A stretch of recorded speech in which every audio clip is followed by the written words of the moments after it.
Oh, it's an amazing role, the role of Norma. It's really, it's an iconic role. This woman who is so many different things at the same time. It's this chaste priestess, but at the same, and this chaste daughter of a powerful patriarchal father, and the sort of spokesperson for her cult.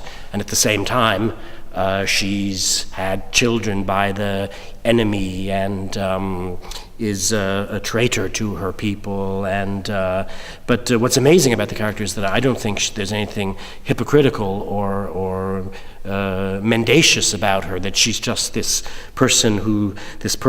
human being, this woman who has experienced all these different facets of being a human being, and is and the piece is kind of about the car crash of when all these things collide, but it's an extraordinary portrait of such a wide range of different facets of a personality. No, down. Oh, down. Against the wall.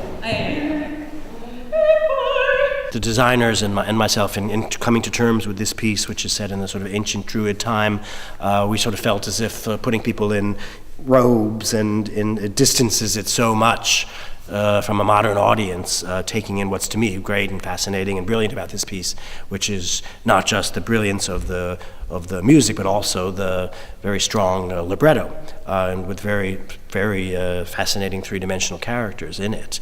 And we didn't want to completely get rid of the whole Druid thing, so we found a way to kind of have our cake and eat it too, and are setting it more in the era that the piece was written, a sort of indeterminate mid-19th century time in a sort of rural place like northern England or northern Wales or something, and with a group of people that still practice the ancient, Druid cults.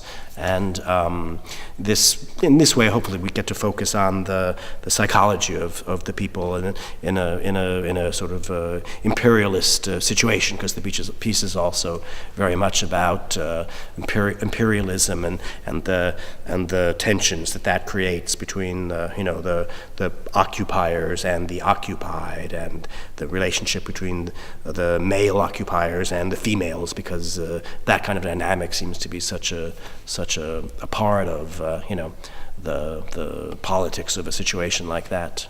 Tate grabs Gladys and pulls her off and throws her up against the wall. Well, what's especially exciting about this piece? It's just, it's one of the iconic pieces of the operatic repertoire, and it's something that I've always, from when I started getting into opera, was, fascinated by this piece, by the Maria Callas, all the different live performances of Callas in it, and also Joan Sutherland, and it's always, it's always been a magnet to the most extraordinary singers or singing actresses. Either you could sing it amazingly, or you can throw yourself into it full on and give a full on performance. And it's great to it's great to get my hands on this piece, and also a bit intimidating, because it is such a special piece on such a special pedestal of its own. So to get a crack at it is a combination of something very exciting and also something very exhilarating and a bit intimidating.